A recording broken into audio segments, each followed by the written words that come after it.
یہ کنڈے کیا ہے؟ یہ کس نے ایجاد کیا ہے؟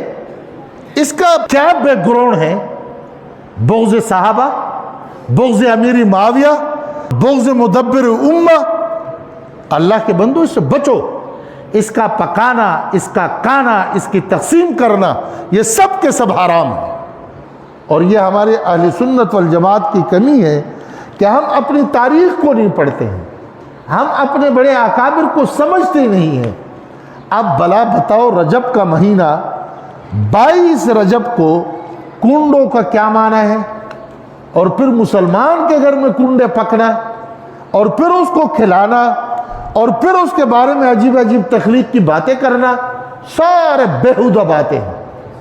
اب یہ جو 22 رجب ہے، غور سے سنیں کہ اہل روافظ اس وقت مسلمانوں کی تعداد اور قوت چونکہ زیادہ تھی تو یہ ڈرتے تھے. رات کو تاریکی میں یہ حلوہ پکاتے تھے اور یہ چیزیں پکا کر کے پھر لوگوں کے گھروں میں پہنچا کے کھاتے تھے اور کھلاتے تھے. اور کیا اوپر عنوان رکھتے تھے؟ کہتے تھے یہ امام جعفر صادق کے پیدائش کی خوشی میں ہم پکا رہے ہیں. تو خوشی رات کو ہوتی ہے، دن کو ہو رہی ہے. اور دوسری بات یہ ہے کہ اگر یہ کنڈے ہیں اور یہ اسلام کا حصہ ہے اور امام جعفر صادق جو امام ابو حنیفہ کے استاد ہے اور سب سے بڑے فقیہ ہے، متقی ہے، زاہد ہے، اور اہل بیت میں اللہ نے ان کو زبردست مقام دیا ہے، وہ ہم سب کے امام ہیں، یہ تو بتاؤ یہ کنڈا لفظ کدھر سے نکلا؟ اور بھائی اگر یہ کوئی اسلامی اعتبار سے اس کی کوئی ہو پس منظر تو بھائی ہم اردو میں نماز، عربی میں صلاۃ، اردو میں روزہ، عربی میں صوم، اردو میں ہم خیرات، عربی میں ہم صدقہ کہتے ہیں. تو یہ کنڈا کدھر سے آ گیا؟ یہ کنڈا شریف کے عربی میں کیا نام ہے؟ اور پھر کنڈا یہ ہے پنجابی کا لفظ. جب کسی کو بددعا دیتا نا تیرا کھنڈا ہو، تو یہ تو بددعا ہے. اور ان بدبختوں نے جب 22 تاریخ کو حضرت امیر معاویہ فوت ہوئے، انہوں نے وہ بددعا لے کر کے کنڈے کے یہ رسم بد شروع کرا دی. اور یہ ہوا کیسے کہ بر صغیر پاک و ہند میں رامپور میں ایک شخص مفتی جمیل کے نام سے موسوم ہے، انہوں نے ایک کتاب بھی لکھی ہے. کتاب بھی اس کی بڑی عجیب ہے. اس میں انہوں نے قصہ لکھا ہے، اور قصہ انہوں نے یہ لکھا ہے کہ حضرت امام جعفر صادق کی ایک لکڑہارے کی بیوی سے ملاقات ہوئی اور فرمایا کہ دیکھو تم جب 22 رجب کو میرے پیدائش کی خوشی میں کنڈے پکاؤ گی تو تمہیں اللہ پاک مالا مال کر دے گا، اور اگر تیرے حاجتیں پوری نہیں ہوئی تو قیامت کو میرے گریبان سے مجھے پکڑ لو. اس نے کیا کیا کہ شوہر تو ان کے یہ تھا جنگل میں لکڑی کاٹنے کے لیے، پیچھے سے اس نے کنڈے پکائے اور لوگوں کو کھلائے. تو وہاں وہ جو لکڑ کاٹ رہا تھا وہ لکڑ نیچے جڑوں سے نکلا اور اس سے پورا مٹکا سونے کا مل گیا. اب وہ مٹکا اٹھا کر کے وہ لے کے آئے. لانے کے بعد یہ پہلے وزیر کے گھر میں کپڑے دھوتی تھی یہ لکڑہارے کی بیوی، اب اس مٹکے کو بیچ کے اپنا محل تعمیر کرایا. اب جب محل تعمیر کی تو وزیر ایک دفعہ اپنے گھر والی کے ساتھ نکلے چھت پہ. اس نے دیکھا یہ محل کس نے تعمیر کی؟ تو بتلایا گیا کہ وہ جو تیرے گھر میں کپڑے دھوتی تھی اس نے تعمیر کی.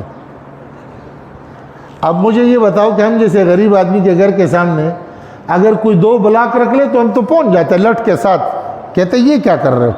اور وزیر صاحب سوئے ہوئے تو پورا بلڈنگ بھی بن گئی، بیچارے کو کوئی پتہ نہیں لگا. اب اس نے پھر اس کو بلا لیا کہ بھائی یہ کیا ہے؟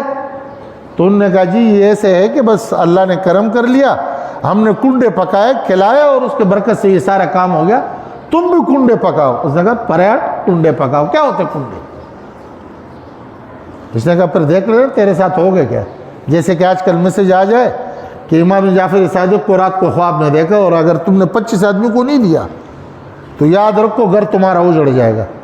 تو اس کو واپس ذرا میسج کر لو کہ 500 روپے سے محبت میں تم مجھے بھیج دو، میں 1000 آدمیوں کو کرتا ہوں. واپس پر میسج نہیں آئے گا. ہماری تشکیل کے لیے تیار بیٹھے ہوئے. اب انہوں نے یہ کہہ دیا یہ تو گھر آ گئی. پیچھے سے اس وزیر کے مقابل میں ایک وزیر اور بادشاہ کے پاس تھا, اور بادشاہ کے بیٹا گیا تھا شکار کھیلنے کے لیے.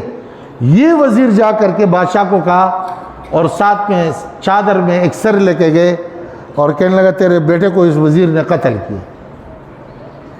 بادشاہ نے کیا کہ اس وزیر کو اور اس کی بیوی دونوں کو گرفتار کر کے جیل بھیج دیا, جس نے کنڈے نہیں پکائے تھے. اب جب ادھر یہ دونوں گئے تو رونے لگ گئے کہ یار ہم سے کیا غلطی ہوگی. آج کل ہم جو تو یعنی ایسے لگتا ہے کہ سب کے سب اللہ رب العزت نے ان کو معصوم پیدا کیا. پتہ نہیں ہے مولوی صاحب مجھ سے کیا گناہ ہو گیا. ایک میرے پاس آیا, داڑھی بالکل صاف کی ہوئی ہے اور کام بھی عجیب کر رہا تھا, اس کو کہہ بھی نہیں سکتا ہوں, بیٹھا ہوا ہے میرے ساتھ. کہتے ہیں حضرت پتہ نہیں کون سے گناہ مجھ سے ہوئی ہے. میں نے کہا چھوڑا کون سا وہ تو بتاؤ. ہم تو اس ترتیب پہ ہیں نا. تو وزیر صاحب جب اندر پھنسے تو بیوی سے پوچھا کیا گناہ ہم نے کیے. تو اس نے کہا ہو سکتا ہے نماز کے اعتبار سے. اس نے کہا نماز تو سب نہیں پڑھتے. تو کہنے لگا زکوٰۃ میں غلطی کی. کہنے لگا زکوٰۃ کون دیتے. انہوں نے کہا یار غریبوں کی کوئی خدمت. کہنے لگا یہ باقی جو نہیں کر رہے ان کے ساتھ کیا ہوا.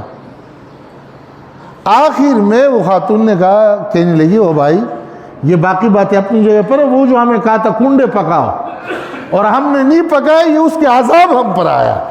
اوہو یہی بات تو تھی. پیغام بھیجا کنڈے پکاؤ. کنڈے پکائے تو دیکھا کہ بادشاہ کا بیٹا جنگل سے صحیح سلامت واپس آ گئے. بادشاہ نے کہا یہ کیا ہو گیا. وزیر کو بلایا, بھائی تو کیسے گرفتار ہو. اس نے کہا جی میرے ساتھ ضد کر رہا ہے. اس نے کہا اچھا انہوں نے اتنی بڑی غلطی کی ہے. اس نے تلوار اٹھا کے اس کا سر کاٹ دی اور پھر کنڈے پکا کر کے پورے محل میں تقسیم کرائے. یہ مجھے بتاؤ اب ہمیں کس کام پہ لگایا.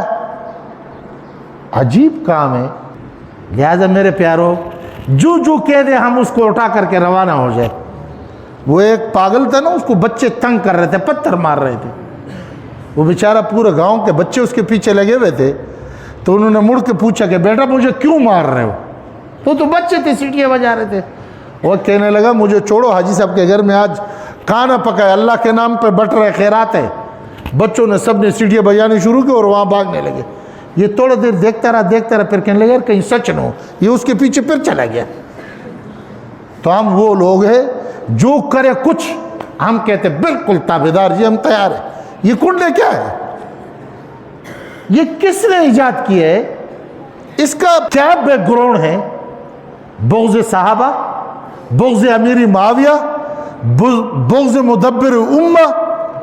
اللہ کے بندو اس سے بچو. اس کا پکانا, اس کا کانا, اس کی تقسیم کرنا, یہ سب کے سب حرام ہے.